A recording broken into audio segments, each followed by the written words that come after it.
no morons. It's Victor, King of the Morons, and you know, one of the things about YouTube is a lot of people take it serious, like, oh, we're gonna be professional. We're gonna pretend we're like professional anchorman and crap, and I got my little toys. Hey, listen, tonight, as you can see by the title, I'm doing a review of the movie The Wolverine, which you've probably already seen because you live in the States and it came out 3 months ago. But I live in Japan, and it just came out 3 days ago. But I was in Tokyo for the big YouTube meetup. But I want to show you guys some shit. Looks actually, it's actually pretty shitty. Like this is like the worst toy. Look at this. This is a Wolverine doll I got years ago for like literally $5. You can see the label there. It says 500 yen. If you want to zoom in on your 32-inch monitor, whatever the hell you have. And that's over here we have a more traditional Wolverine. Still a pretty shitty costume.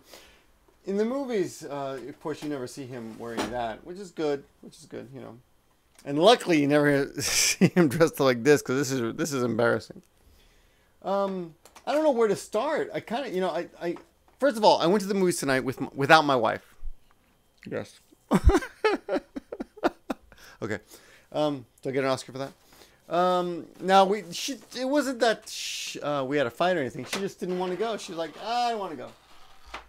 So I'm like, but you promised, and it was my birthday 4 days ago, and we were about to go together. And the thing is, we often want to, well, I often want to go to the movies rather early so I can do a review. Well, you know, in my head, I'm imagining, oh, I can do a review for YouTube, you know, but I never do. We never do. And the thing about getting married, and this is a life lesson for all of you. Getting married means means cooperating and making concessions, and a lot of time doing shit you don't want to do, and not being able to do shit you want to do. I mean, Hiko Simon, love you, Maddie, but this guy knows what I'm talking about. And anyone who's married, who's had a successful marriage for over 1 year, even Tikio Sam, I'm sorry to blow your I want to say blow your load because it's him. No, I'm sorry to blow your cover, but like last night, he's like, let's go meet up and see. I'm calling him, let's meet up. And he's okay. Let's meet up at the izakaya. So we get all these people, literally like 12 people, to go there, you know, because he recommended this cheap ass izakaya in this part of town where it was convenient for him. And he didn't show up because of his wife. So the person with the biggest superpower in the world is the wife. Or it could be the husband, I suppose. But I guess it goes both ways, you know. Like all these girls who want to bone guys. You can't do any more girls. I'm sorry. Girls, you're going to have to settle for one. But anyway, this is a strong zero dry, which I think is an appropriate beverage for this evening. Since I'm going to be talking about very roughly Wolverine and my points of view of it. First of all, let me jump off. let me start with the most obvious thing. There are no guns in Japan. So all the scenes of these guys with guns in the movie. Oh, by the way, there will be spoilers in this. So turn it off right now if you don't like that. But in the movie, there are all these guys with guns everywhere, right? There are no guns. I don't care if you are, you know, upper echelon, you know, Tapa Toyota or Sony, you know, like this Yashida family that exists in the show, in the show, there's this family called the Yashida family, and they're a super large, incredibly strong family, and the patriarch, the owner, the father, the Steve Jobs is dying, and he's got all these bodyguards, and everyone has these machine guns or guns. Like, you know, semi-automatics, whatever. I don't know, but you know, that's not gonna happen in Japan. That's not gonna happen. So that's one thing out of the way. I was impressed. Okay, first of all, the bear sucked. There's a fake bear in the beginning, but I really appreciate the effort, because one of the things I like about Wolverine is, growing up, I was kind of my nickname was Nature Boy, because Softy Papa, sorry. Softy Papa, if you like nature in Japan, subscribe to Softy Papa. and it has nothing to do with his erection dysfunction problem, which may or may not exist. I don't know, but he's a good guy to sub to. Anyway, yeah, as a boy, I grew up, and I would often walk off into the woods with my German Shepherd, and my classmates thought I was a freak because I would often, I had like a bunch of turtles as pets and fish and shit, and well, snakes, whatever. We don't want to get into that. The problem is I appreciate Wolverine. See, that's the thing. We identify with Wolverine, and that's what I want to get into. Why is Wolverine actually, I'm pretty sure, the most popular Marvel character? One reason, well, for me, that he loved nature. So in the beginning of the movie, he's like walking around, and he sees this grizzly, and they respect each other. Like, okay, you're a grizzly and you're a Wolverine, so we're not gonna fuck with each other. We'll just walk our different paths. And later, Logan, which is his real name, he stands up for the grizzly when the grizzly gets taken down by some white trash. Oh, all the white people always being knocked here. The white trash bad guys, hunters. Anywho, on a side trail, did you see that that an Indian woman became Miss America? And on Twitter now there are a bunch of people going, "She's not American, she's Arab. Is this America? Oh, that's a great homage after 9/11. 4 days after 9/11, an Indian woman gets voted Miss America. What happened? Now our president's not American. Now Miss America's not even American." White trash people. Back to the subject at hand. So one of the reasons Wolverine is approachable, not approachable, but popular, is, I guess, is his tight nature. But that's nothing. A lot of people have that. Grizzly Adams. We like the guy with a raccoon hat. We like all that. But more than that, I think it's the fact that Wolverine is indestructible. I'll stop joking around and get right down to it. Wolverine is indestructible, but he feels pain and he heals, which is what we all wish we could be, right? We all feel pain. And I'm not talking about that physical pain shit, which is pretty bad, Sometimes physical pain is pretty bad, but we're talking about emotional pain. I think the Wolverine's healing ability is a metaphor for the emotional pain that all of us feel in life. We've all had broken hearts, and we all wish we could get over it quickly, and we can, of course. It takes forever. Apparently, the statistic is that if you're dating a woman for a year, it'll take you a year and a half to get over her. So you're out of commission for 2.5 years if you date a girl for a year. Anyway, so that's basically what it's about. And that's why we like Wolverine, because you see, that's the thing. That's the thing about Superman. Where's Superman? Where's my Superman doll? Superman. Yes, like Superman, bear. Dude, he's indestructible. He can't be hurt except if you get that kryptonite green shit around him. But he can't really be hurt, so we don't really have much pity for him. But Wolverine, he feels pain. And we feel pain. We're humans, we feel pain. So we can identify with that, and that's one of the reasons he's approachable and popular. And this movie showed Wolverine in a lot of pain. As for the Japanese aspect of the whole movie, pretty good. I think most of the actors were actually Japanese, which is, at least their names were actually Japanese, because half the time they're like Chinese or even Mexican in past movies. So that's a big plus. I will say that most of it was fairly authentic, except for the guns. And some of there was something that kind of amused me, I guess. Wolverine sticks his chopsticks in the rice, which, as you know, is a no-no. You should never stick your chopsticks in the rice and have him standing upright in the rice, because that is offensive. That's confused with what we do during a Buddhist. Is it Buddhist? Buddhist, yeah, a Buddhist funeral rite, in which you use chopsticks to move the dead bones around, etc., etc. Anyway, you're not supposed to do it. Bottom line. And Wolverine does it. And she says, "Don't do that." And then he does it again. which doesn't make sense because he's Wolverine. Come on, he's not stupid.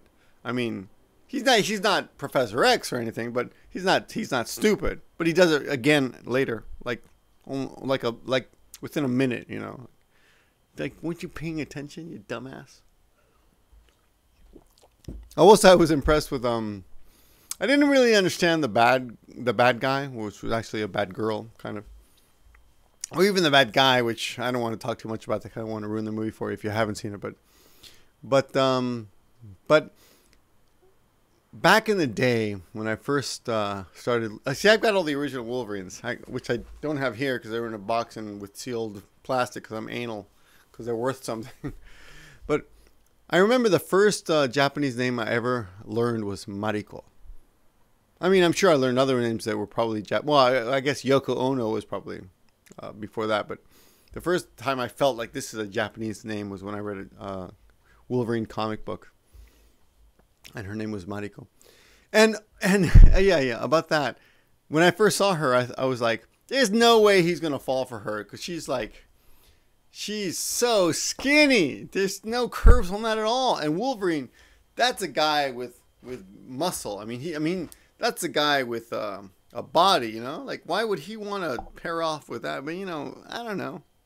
I've never been good at predicting other people's likes, or even understanding why anyone is attractive at all. So we should leave that alone. But I will say that the actress, I think her name was Tao, little bit, well, quite quickly in the film, she established herself as a pretty convincing actress. Whoops, kite is falling again. This kite, I gotta put this up. We had a typhoon just come in yesterday, and the windows are open because it's hot and humid. But when the windows are open, the typhoon wind comes in. It feels good. It's almost died down though, which is good. Anyway, I would say it's a great film, though I saw it in 3D, and I don't think there's any point to see it in 3D. So I would say if you have a choice in the future, just see it in 2D. There's no real point. But it was good. It was a good flick. I enjoyed it. A lot of fun. And of course, the ending. You always got to say, if you've ever been to a Marvel movie, you've got to stay till the end of the credits. And if you don't, I shouldn't even be telling you this. I mean, you're just a dummy. That's all I can say. Oh. But I'm going to leave you with something hopeful for the ladies, which is very, very strange, I think, for me to do in a movie, in a video. Oh, movie, a video. At the movie theater, there was this really overweight blonde, white. Well, she was a white girl. She was American or Canadian or something. I don't know. But she was with like a really hip, cool, hipster, tough Japanese guy. So at the risk of sounding very petty, which I'm okay with that. I'm okay with that, because my only point is, see, it doesn't matter what you look like. You can find love. Because this girl was fairly overweight, like she could have lost a good 20 kilograms, at least, yeah. And then she would have been 30 kilograms. She would have been a model. 20 kilograms, she would have been in great shape. 10 kilograms, she would have been average. Now she was just like very overweight. But her boyfriend was this really cool looking Japanese guy. And I know this is petty, and I know. You can leave in the comments if you want. I don't care. I'm not going to respond to those. But do go ahead, leave in the comments. But the point is, a lot of people ask me, oh, am I ever going to find someone? You know, if I come over here. You know, when I came over here, I never thought, I came over here before internet existed. Well, no, not before it existed, but before it was mainstream. And I thought all the girls would be wearing kimonos, and I had no idea what to expect. And I thought it would be very conservative. And I honestly thought I would not find romance. Okay, basically, I thought, okay, forget about that part. Forget about that part of your life. You're not going to be exercising a couple muscles for a year or so. But I was wrong. And all I can say is that if you're looking for love, don't come here looking for love. But if you come here, don't don't exclude it. Don't give up. You know, it doesn't matter who you are. That's all I'm saying. Anyway, this is a really crappy review, and I understand that, but you know, there's so much I want to say about this. I mean, I was looking at the credits at the end of it. I stayed until the end. I'm looking at all the credits. I'm like, wow, it's just wonderful. 15,000 people took part in the making of this film. And I thought it would just be wonderful to have your name up there, you know, because when it comes to videos on YouTube, it's just Victor, credit. Yeah, that's it. But it'd be wonderful to be part of a team, and my hat's off to all of them. They did a great job. I really enjoyed myself. It was a great. I didn't quite understand why the grandfather was such a son of a bitch at the end, you know, but whatever. I enjoyed myself. The train fight scene is amazing. A lot of fight scenes are amazing. They're a lot of fun. It's a comic book, you know. So be willing to suspend disbelief for a few minutes or an hour and a half or so, and have a good time. Anyway, I enjoyed it. I hope you enjoyed it. If you didn't enjoy it, tell me why it sucked in the comments. If you didn't enjoy it and you don't take life too seriously and you believe in love and you're a good person. Anyway. All right. And yes, just for people who want to know, I paid 2,200 yen, I think, for a 3D movie, which is about $21 US, I think. And before I went there, I had 2 beers, which is about $4. And then I bought popcorn, which was $6, and a beer, which was $5 at the actual theater. So add that up together, 2,200. It was about $40. And I went alone, which actually kind of left me sad, but you know, once in a while you got to do what you got to do. So anyway, thanks for watching, everyone. And 17 minutes on nothing. Nothing was actually accomplished by this video, except I got a lot of shit off my chest. So the code word tonight. The code word is love. I got a bunch of these stupid flyers from the movie theater, and you know what I'm gonna do is I think I got how many? 1, 2. They're like different movies, but they're in Japanese, so I thought you might enjoy them. You know. So what I'm gonna do is the first. I don't know how many there are, but the first people who send me their address, I will send you one. Whoa, shit! I'll try to keep them flat. Oh my god! I will send you a Japanese mini poster for free. All you have to do is send me, leave a comment, thumb up this video, and send me a private message with your address, and I'll send it to you. Okay? And I won't reveal your address to anybody or sell it to any marketing departments. Okay? Okay. Thanks for watching, guys, and I'll talk to you soon. Peace and believe in love forever.